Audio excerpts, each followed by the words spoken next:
کسی بھی آدمی پر کوئی آزمائش آتی ہے یا کسی کا کوئی نقصان جانی یا مالی ہوتا ہے تو انسان کی سوچ یا اس کا رخ یا اس کی ڈسکشن جو ہے وہ فوراً اس طرف چلی جاتی ہے کہ اس پر کسی نے جادو کر دیا اور مختلف پھر نام نہاد عمل اور لوگ جو ہے اس کو گھیرا ڈال لیتے ہیں اور انسان اس حد تک چلا جاتا ہے کہ نعوذ باللہ وہ شرک کی حد تک نہ اس میں کوئی رہنمائی فرمائے لوگوں کو تاکہ وہ دین کے دیکھ کر جو ہے فیصلہ کر سکے. شکریہ. بھائی آپ کے جادو کے دور ہونے کے لیے اللہ پہ ایمان بڑا ضروری ہے. میرے جتنے استاد ہیں میں نام انگلی پہ گن گن کے لوں، وہ پروفیسر احمد رفیق اختر صاحب ہیں، وہ ہمارے سرفراز شاہ صاحب ہیں، وہ جیلم کے عرفان الحق صاحب ہیں، یہ سب کے سب سے میں نے جب بھی یہ سوال پوچھا ہے کہ کتنوں اگر لاکھ بندہ آیا جنہوں نے کہا جی کالا جادو ہے تو وہ کہتے ہیں کہ لاکھ میں سے 99,999 پہ کالا جادو نہیں ہوتا، لیکن اس کا کالے جادو پہ یقین اتنا پختہ ہوتا ہے کہ اس کو ساری دنیا بھی کہتی ہے اس کو یقین نہیں آتا. اس کی اچھی خاصی ٹریننگ ہوئی ہوتی ہے. جیسے بندہ جھوٹ سن سن کے سچ لگنے لگتا ہے، جھوٹ سن سن کے. ایک کہانی ہمیں کسی نے ایسی سنائی سمجھانے کے لیے. ایک سادہ سا دیہاتی شہر میں گیا، اس نے چھوٹا سا بکری کا بچہ خریدا، کندھے پہ رکھا اور واپس آ رہا تھا. 3 ٹھگ دور کھڑے دیکھ رہے تھے. تو انہوں نے کہا کہ اس بکری کے بچے کو اس سے لیا کیسے جا سکتا ہے.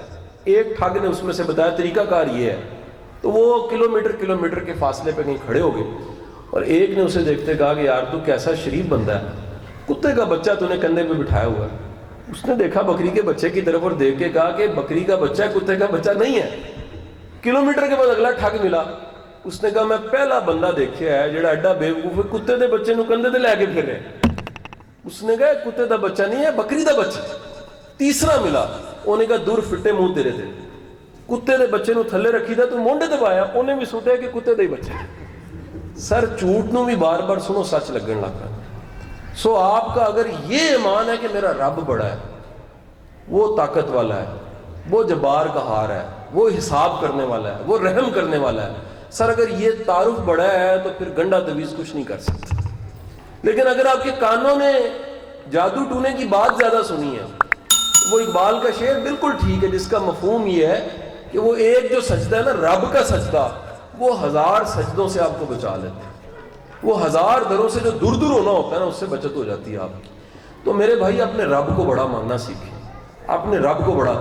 آپ کا پیر دنیا کا کوئی پیر ہو سکتا ہے وہ انسان ہی، وہ بشری تقاضوں میں ہے. اور پیر کا اصل کام ہم نے استادوں سے یہی سمجھا ہے گائیڈ کرنا ہے، علم دینا ہے، آپ کے ایمان کو مضبوط کرنا ہے. میں تو اکثر کہتا ہوں کہ اگر آپ کے رب اور آپ کے بیچ میں پیر حائل ہو گیا وہ پیر نہیں ہے، وہ پیڑ ہے.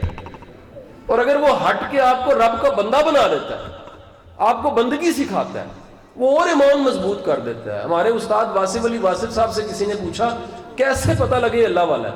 انہوں نے فرمایا جس کے پاس بیٹھ کے اللہ یاد آتا ہے وہ اللہ والا ہے، جس کے پاس بیٹھ کے دنیا یاد آتی ہے وہ دنیا دار ہے. تو بھائی جو اللہ کی یاد بڑھائے وہ اللہ والا ہے. تو باقی کالا جادو پسر جی وہم ہوتا ہے، وہ آپ کی نالائکی ہے. اگلی بات اور سوچیں، ایک واقعہ ہے پورے تاریخ اسلام میں کہ سرکار دو عالم صلی اللہ علیہ وآلہ وسلم آپ پہ جادو گزرا، یہ ادب سے ہم کہتے ہیں. تو اسی وقت ناس فلک صورت آ گئی، وہ پڑھی جادو ختم ہو گیا. حضور جب آپ کا دین آپ کو دین سے طریقہ بتا رہا ہے اور وہ طریقہ یہ کہ ناس فلک پڑھیں دور ہو جائے گا، اس کے بعد یہ نیلا پیلا بابا چوگے والے بابے کی کیا ضرورت رہ جاتی ہے؟ سیدھی سی بات ہے، اس کی دکان ہے، ہٹی ہے، وہ چلانے کے لیے سارا ڈرامہ کر رہا ہے. تو اگر آپ کو پیسے اس پہ ہی لگانے ہیں تو لگا لیجئے. مچ بیٹر دین آپ کا کہتا ہے مشکل آئی ہے، پرابلم آئی ہے، صدقہ کر دو، مشکل ٹل جائے گی. خیرات کر دو، دعا مانگو، رجوع کرو، نماز پڑھو. جگہ جگہ دین میں ہے کہ نماز سے مدد دو، اللہ صبر سے مدد دو، ذکر سے اس کا پکارو، اس کو مدد کرنے والا رب ہے. تو میری ایک یہ بھی درخواست ہے اپنے بچوں کو عقیدہ ٹھیک دیں. عقیدہ ٹھیک یہی ہے کہ آپ بتائیں اس کائنات کا رب سب سے طاقتور ہے. یہ ایمان آپ کے بچے کا بڑا مضبوط ہونا چاہیے. پھر وہ کالا جادو، نیلا جادو، پیلے جادو پہ اس کا کوئی یقین نہیں ہوگا. تیسری بات جو پروفیسر صاحب آپ نے کی، سچی بات یہ کہ کسی میں کوئی خیر کی چیز ملے میں چپ کر کے اپنا لیتا ہوں. کسی میں کوئی خیر کا انداز ملے، کسی میں کوئی حیا داری، وضع داری، کوئی بہتر انداز ملے میں چپ کر کے اپنا لیتا ہوں. اور حسرتیں میں نے ویسے سیکھا یہ ہے کہ حسرت ہونی نہیں چاہیے. قبول کرنا, راضی رہنا, ایکسیپٹ کر لینا, ایڈمٹ کر لینا, اللہ کی رضا سمجھ لینا, یہ بھی ایک ٹریننگ ہے, اور یہی روحانیت ہے.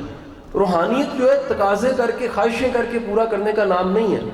اپنی زندگی کو ایز اٹ از قبول کرنا, کہ جہاں دائرہ اختیار ہے وہاں چھکا مارنا چاہیے, جہاں پر قبول کرنا ہے وہاں قبول کر لینا چاہیے. یہ روحانیت ہے. ہمارا مسئلہ یہ ہے کہ جہاں پر قبول کرنا ہوتا ہے وہاں ہم گلہ کر رہے ہوتے ہیں. گلے سے کام خراب ہو جاتا ہے. کچھ ہماری مرضیاں ہیں, کچھ ہمارے رب کی مرضی ہیں. رب کی مرضیوں کو سر آنکھوں پہ رکھ لینا یہی درویشی ہے. اس کو خوشی سے رکھ لینا, بلکہ درویش تو شکر ادا کرتا ہے کہ یا باری تعالیٰ تکلیف آئی ہے, اس میں کوئی نہ کوئی تیرا انعام ضرور ہے, اس میں کوئی نہ کوئی تو نے رحمت ضرور چھپائی ہوئی ہے. تو اپنی تکلیف میں بھی شکر ادا کرنا یہ درویشوں کا شیوا ہے.